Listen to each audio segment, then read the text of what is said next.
आता जरा मीडिया सेंटरला जाऊया आणि आजच्या अर्थसंकल्पातले हायलाइट्स काय आहेत ते पाहूया।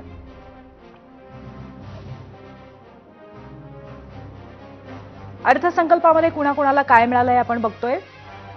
शेती क्षेत्रात 30 सप्टेंबर 2025 पर्यंतच्या पात्र शेतकऱ्यांना 2 लाखांपर्यंतचं पीक कर्ज माफ।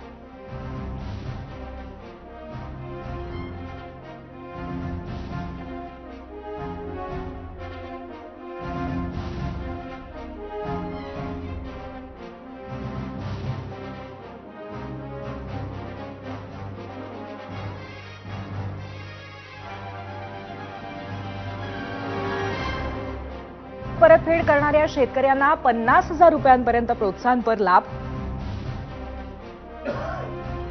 गोपीनाथ मुंडे अपघात योजनेत शेतमजुरांना सहभागी करणार।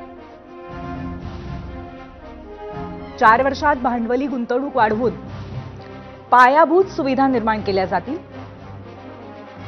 आगामी 2 वर्षात महाराष्ट्र नैसर्गिक शेती अभियानाची सुरुवात। महिला गोपालक शेळी पालकांसाठी विशेष योजना।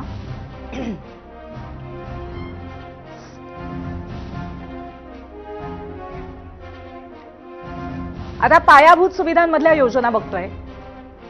1000पेक्षा जास्त लोकसंख्या असलेल्या गावांना कॉन्क्रीट रस्त्यांनी जोडणार। मुख्यमंत्री ग्राम सडक योजनेचा 3रा टप्पा मंजूर करणार। ग्राम सडक योजनेअंतर्गत 30,000 गावं जोडली जातील। राज्यामध्ये 2450 किलोमीटर रस्त्यांची कामं पूर्ण होतील।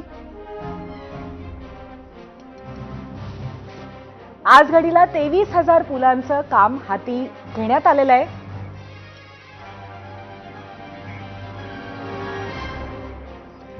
मुंबई पुणे जलदगती ट्रेनसाठी विशेष तरतूद। पुढे जाऊयात उद्योग क्षेत्राच्या घोषणा आपण पाहतोय। राज्याचे नवे गुंतवणूक धोरण जाहीर करण्यात आलंय।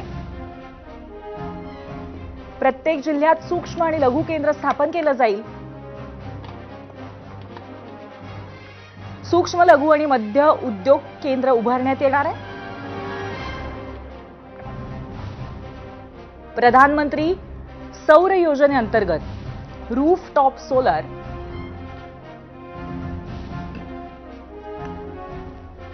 बांबू विकास प्रकल्प वाढवणार।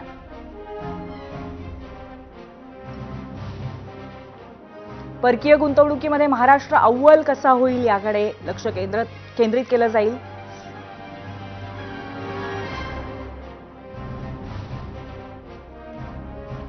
किंबहुना याबद्दल वारंवार मुख्यमंत्र्यांकडनं म्हटलंही जातं की महाराष्ट्र हे अव्वल राज्य आहे परकीय गुंतवणुकीमध्ये संपूर्ण देशभरात।